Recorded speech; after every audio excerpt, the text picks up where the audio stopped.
thank you for being here. My name is Brenna Sherman, and today I will be exploring the vivid programmatic elements in Theodor Blumer's Suites for Flute and Piano, Aus dem Pflanzenreich, Opus 57b, which means From the Floral Realm, and Aus der Tierwelt, Opus 57a, which means From the Animal Kingdom. My interest in this topic originated through my flute professor, Dr. John Bailey.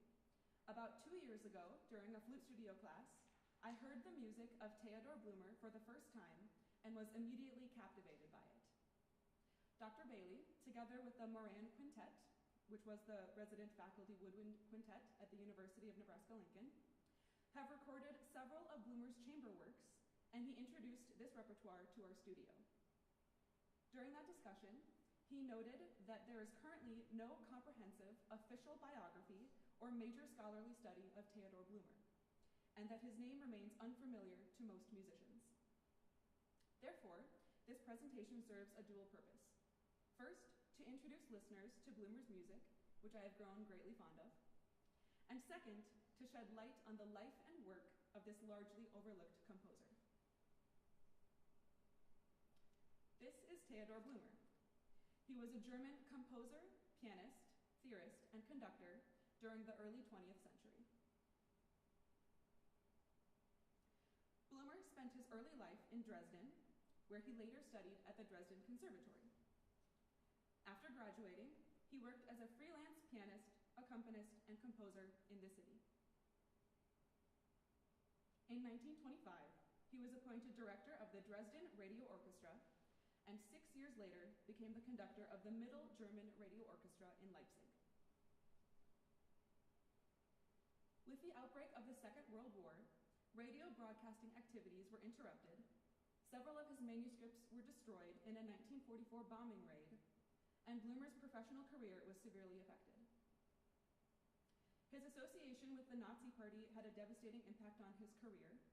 During the war, he struggled to find work, and after the war, he was blacklisted. It's a deeply troubling part of his legacy, but like many artists whose politics or affiliations are problematic, his music still holds artistic value. As scholars and musicians, we can acknowledge the moral and historical context while still studying and performing the work for its musical significance. Gradually, Blumer resumed composing and publishing, continuing to contribute to Germany's post-war musical life.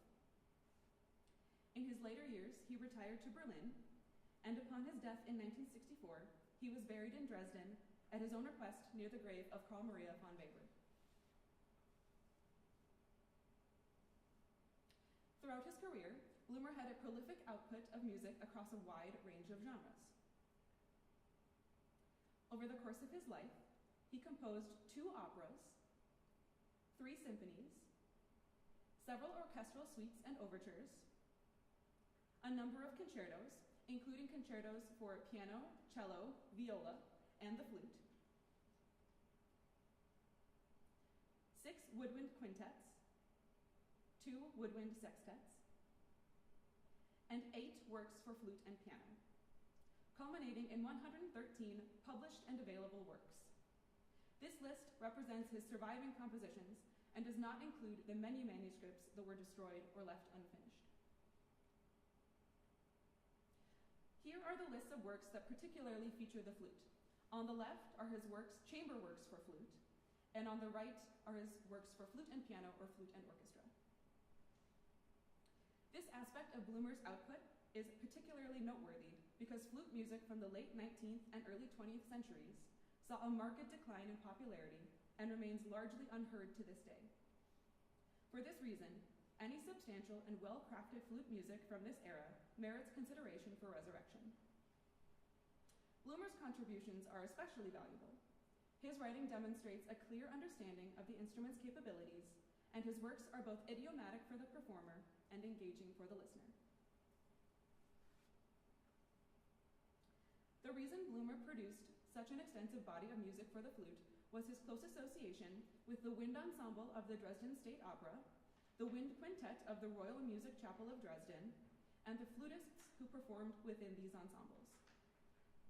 One of his works, 4 pieces for flute and piano, is, as you can see here, dedicated to Oskar Fischer, who served as the solo flutist of the Gewandhaus Orchestra Leipzig. Here is a photo of Oskar Fischer with his instrument. Notice it's not the modern metal flute, but an earlier model reflecting the transitional designs of the early 20th century. Bloomer's Suite for Flute and Piano, Opus 40, is dedicated to John Aumans, a distinguished Dutch flutist who was the principal flutist of the Dresden Philharmonic and later emigrated to the United States, where he became the principal flutist of the New York Philharmonic. Aumans is the taller gentleman on the left, and Bloomer is on the right. Bloomer's friendships with these accomplished performers, along with the members of woodwind quintets, clearly shaped his approach to writing for wind instruments. Thanks to these associations, flutists today have access to a remarkably rich, though still underappreciated, collection of works by Bloomer.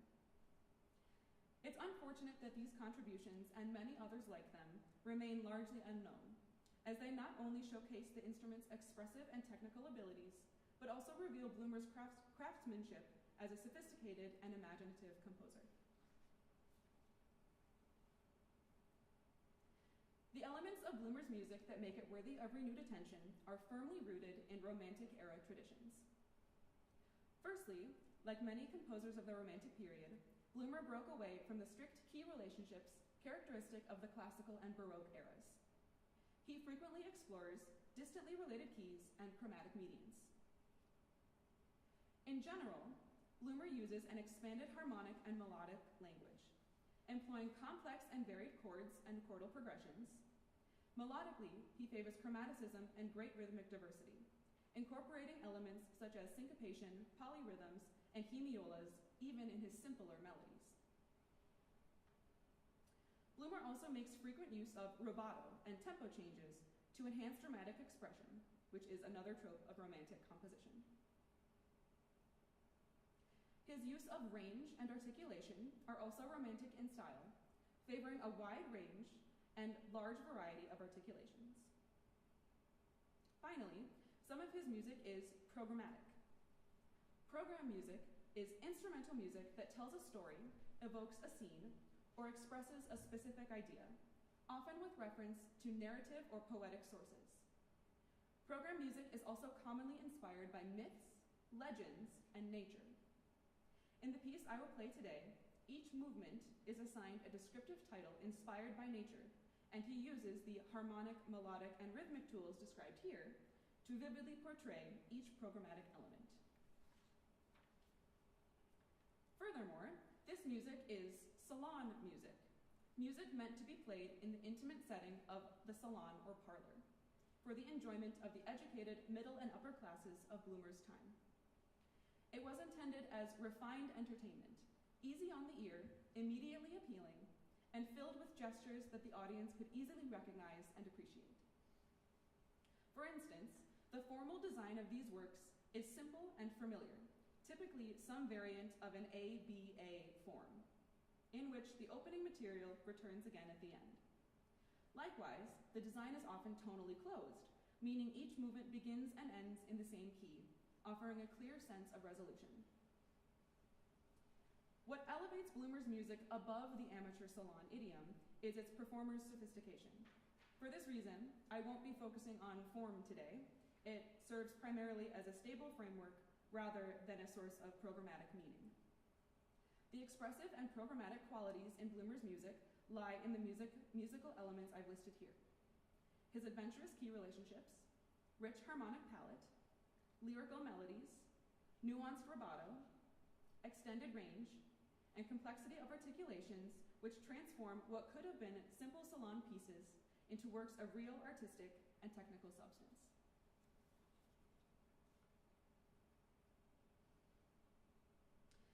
The piece I will be playing today is, in fact, a programmatic collection divided into two parts: Aus dem Pflanzenreich, Opus 57b, the Floral Realm, and Aus der Tierwelt, Opus 57a, the Animal Kingdom. The collection was written in 1925. It is also noteworthy that Bloomer had artist Ludwig von Hofmann create a cover art for this score, reflecting another trend common in the Romantic era, where visual presentation was often integrated with musical publication. Both Both pieces have 6 movements. In the floral realm, the movements are the lily, das Märchen von Himmelsschlüssel, which means the legend of the primrose, die Winde, which means the bindweed, the cactus, die Zeder, im alten Stil, which means the cedar, and in the olden style, and the orchid, which is a Boston waltz. In the animal kingdom, the movements are die Fuchsjagd, which means the fox hunt, the swan, Flug der Vögel nach dem Süden, meaning flight of the birds to the south, Schäfer bei seiner Herde, the shepherd with his flock, Zigeuner mit tanzendem Bär, which translates to gypsy with dancing bear, and the gazelle. For today's presentation and performance, I will be focusing on selected movements from each suite. From the floral realm, I will perform the lily and the legend of the primrose. And from the animal kingdom, the swan, the flight of the birds to the south, the shepherd with his flock, and the gazelle. I selected these particular movements not only for their programmatic qualities, but also because the remaining movements have previously been discussed in a similar context. A few years ago, another flute student of Dr. Bailey, who is here today, researched Bloomer and presented the other movements of the work as her lecture recital topic. After choosing Bloomer for my own lecture recital, I thought it would be fitting to continue that exploration and, in a sense, complete the set. We will begin with the movements from the floral realm, which happen to be the first 2 movements of the suite. The lily. Though we will never know exactly what Bloomer had in mind when he wrote this movement, lilies have traditionally been associated with purity, sweetness, innocence, springtime, and new beginnings. It's possible that the new beginnings or springtime element is represented in this being the first movement of the suite. Bloomer reflects the sense of purity and sweetness through his harmonic choices. The opening of the movement contains mostly diatonic chords. This is a marked conservative choice for a composition of the early 20th century. While both the piano and flute occasionally feature altered pitches, the harmony largely remains within the home key of E-flat major. This relative simplicity reinforces the purity and delicacy suggested by the title, The Lily. It is also likely that Bloomer drew inspiration from the water lily, consistent with Romantic era tropes that often connected music to nature. Our first clue is the tempo marking, which translates to broadly flowing. The flowing instruction is often a reference to water's waves or the steady flow of a stream or river. The piano part offers clear pictorial elements. The left hand presents open fifths, a device commonly used to evoke pastoral or natural scenes reminiscent of bagpipes in the idyllic outdoors. The right hand features continuous undulating 16th notes, which was a trend established in the Romantic era to effectively depict the gentle movement and flow of water. Together, these harmonic and textural choices create a movement that is both delicate and expressive, capturing the essence of the water lily in sound. Through the interplay of simplicity and evocative piano figurations, Bloomer transforms a small, intimate movement into a vivid musical portrait, exemplifying the romantic idea of connecting nature and emotion through instrumental music.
movement is The Legend of the Primrose.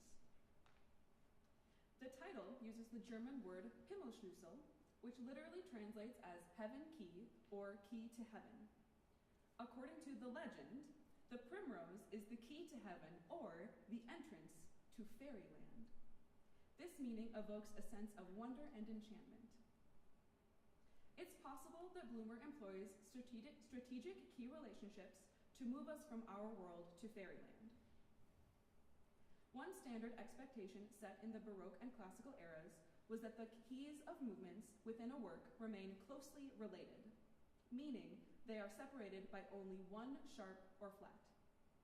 When moving from The Lily to The Legend of the Primrose, Bloomer takes us slightly farther, from E flat major to F major. This relationship reaches just beyond those traditional boundaries, so it's possible that Bloomer was surprising his listeners and taking them on an unexpected harmonic journey, one that might even be considered strange, evocative, or magical, like The Legend of the Primrose itself. Beyond the key relationship, Bloomer enhances the sense of enchantment through his harmonic, melodic, and textural choices. After the opening theme, there are fewer cadences than expected until the repeat of the opening material toward the end of the movement. This provides Bloomer abundant room to take the listener on a musical journey through several keys without staying in any for too long. This cadential evasion and lack of stasis keep the music floating from key to key without ever firmly landing on solid ground. It's as if Bloomer wants us suspended in a land above key and cadence, where only beautiful melodies can soar. This movement is also the only one to feature a true cadenza. In a cadenza, where the soloist plays unaccompanied, they can use as much rubato as they wish. Time seems to stand still or disappear completely. This adds to the fairyland or even neverland effect of space without time. At the end of the cadenza, Bloomer gives us a distinct surprise in how we return to the main theme. The opening theme returns immediately after the cadenza, which, to make this piece tonally closed as expected, is once again in F major. The cadenza itself is built upon an A fully diminished seventh chord, which typically really wants to resolve to B flat. Since that's not where we need to end up, Bloomer got very harmonically creative. The final note played solely by the flute is a trill from C to D flat. This trill would not bring us back to the home key of F major as we need to be. But when the piano enters in the following measure, Bloomer transforms the trill to C to D natural over a French augmented sixth chord. The French augmented sixth chord typically functions as a predominant chord, or a chord that leads to 5. And 5 in the key of B flat is F. Though we land on F as the French augmented chord requires, it does not function as 5, but rather as 1, our tonic. Bloomer has cleverly reshaped the harmony to guide us back to F major. It is a burst of shimmering, unexpected tension and color that leads us to the correct, but slightly altered resolution. The spell of fairyland continues as Bloomer slightly warps harmonic expectations by his treatment of this resolution of the French augmented sixth. Finally, the delicate and dolce articulations in this movement cannot be found in the other movements. In particular, the staccato under the slur.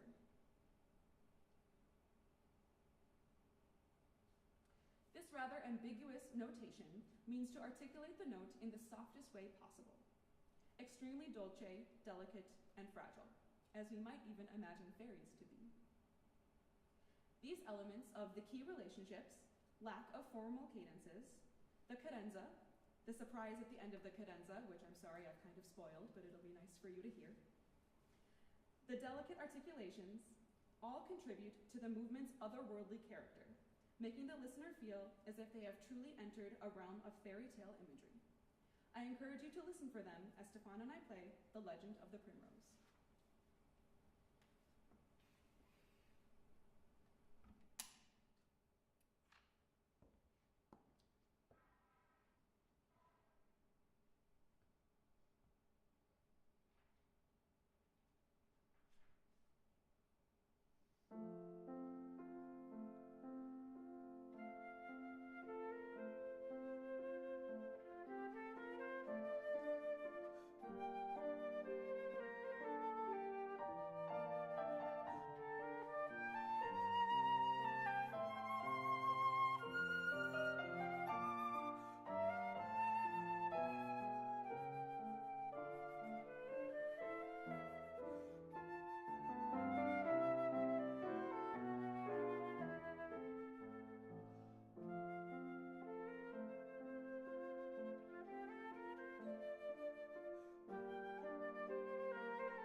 swan. Swans are typically known for their elegance, inner beauty, balance, and harmony. I think many people, when asked to imagine a swan, picture a graceful swan floating peacefully across a lake, perhaps accompanied by a mate and young cygnets surrounding them. Bloomer reinforces these qualities through precise performance instructions. Right away, the tempo marking is, in folk style, plain and simple. Later in the work, he has marked, quietly flowing. Very calm and intimate, excuse me. And finally, he marks, quietly flowing. These markings provide insight into the character and demeanor Bloomer intended for the movement and how the performer should depict a swan. Furthermore, I interpret the movement as portraying a swan at rest on a lake, taking flight, and eventually returning to the lake. This is reflected in the flute's range throughout the movement. The entire first half of the movement, as you can see here, remains in the flute's lower register, with the highest note reaching only A5, which is really in the lower middle register of the flute's tessitura. As the movement progresses, both range and dynamic expand gradually, starting low and piano, growing to the upper register, where our high point reaches A6 and forte.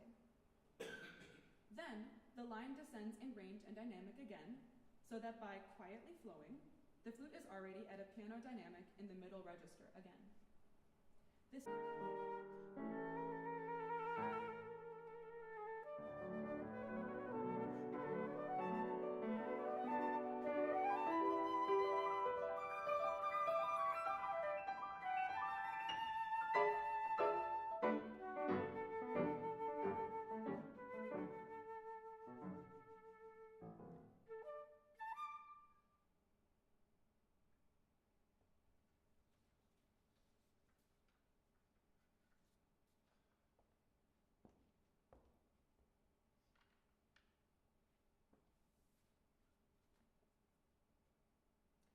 next movement, The Shepherd with His Flock, is a berceuse. The term berceuse is French for lullaby or cradle song, which is particularly appropriate for this movement. One might naturally associate a shepherd's idyllic task with calm pastoral imagery, perhaps even the gentle act of counting sheep, which may lead to falling asleep. This is reinforced by Bloomer's tempo marking, which translates to calm, dreamy mood. While lullabies are typically gentle songs intended to lull babies to sleep, the instrumental standard for the berceuse was set in the Romantic era by Chopin. Chopin's berceuse is in D-flat major, opus 57, written in 1843, coincidentally the same key as Bloomer's movement, and it established a model many composers have followed. Its characteristics include compound meter, a quiet dynamic level, a pedal, an oscillating or rocking accompaniment supporting a simple melody that may later be elaborated with delicate filigree. Interestingly enough, Liszt's 1854 berceuse and Balakirov's piano berceuse are also in D-flat major, suggesting that this key and style were considered particularly well-suited for lullabies. As a pianist himself, it's possible that Bloomer was familiar with these models, and he incorporates similar techniques here. In this movement, we see compound meter, quiet dynamic levels, a pedal, a gentle rocking accompaniment supporting a simple melody line, and an overall sense of pastoral calm, all hallmarks of Romantic berceuse tradition. This movement is also the most tonally adventurous. The best way to demonstrate this is to compare the opening theme with the return of the opening theme.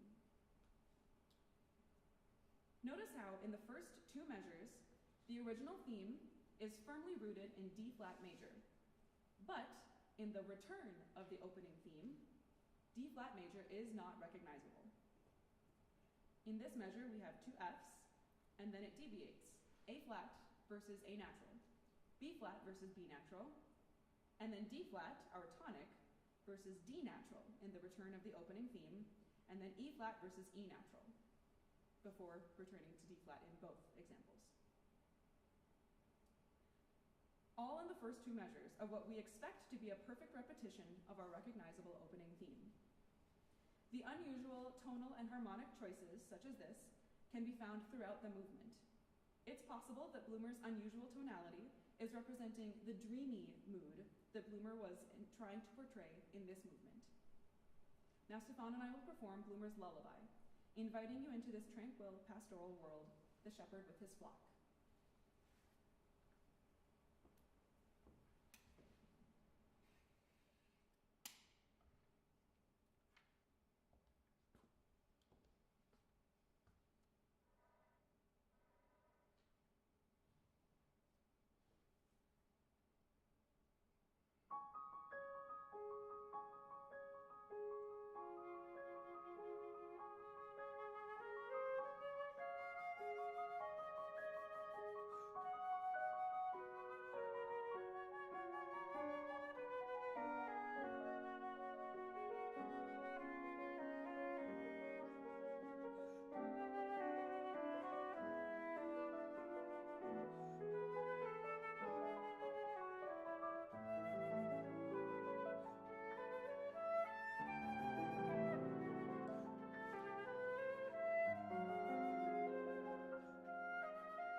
The final movement of today's program is the gazelle.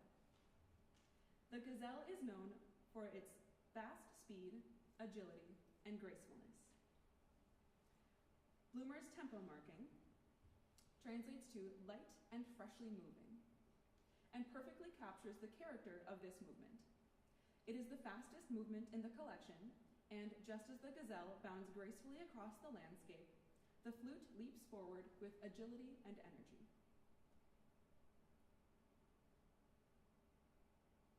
Notice how the flute melody is disjunct, often moving in arpeggios that emphasize the springing, leaping quality of the gazelle. Staccato markings found throughout the flute and piano parts convey the light-footedness and alertness a gazelle must maintain to keep on their toes and outrun predators.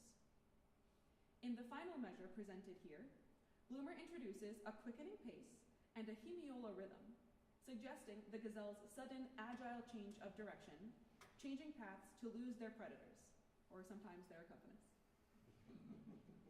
It is a musical way of depicting quick thinking and nimble movement from the gazelle. Despite its speed and excitement, this movement is not meant to evoke fear, Instead, it portrays the confident, spirited chase of the gazelle. Lively, bold, and entirely self-assured, a fitting conclusion to Bloomer's Aus der Tierwelt.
In conclusion, Theodor Bloomer's Aus dem Pflanzenreich and Aus der Tierwelt offer us a rare and remarkable glimpse into early 20th century programmatic music for flute and piano.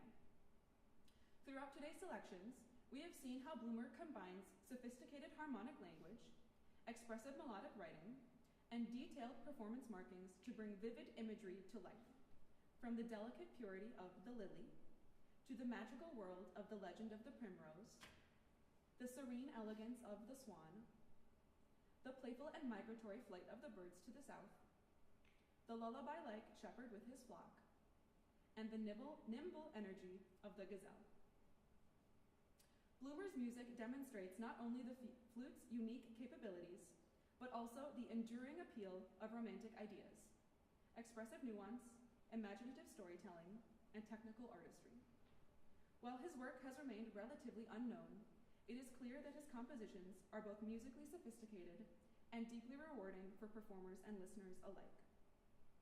It is my hope that this presentation and performance have offered a renewed appreciation for Bloomer's contributions to the flute literature, and that his programmatic suites will continue to find a place in our repertoire, both as beautiful music to perform and vivid stories brought to life through the sound of the flute and piano. I'd like to thank everyone for coming today, and before we leave, are there any questions?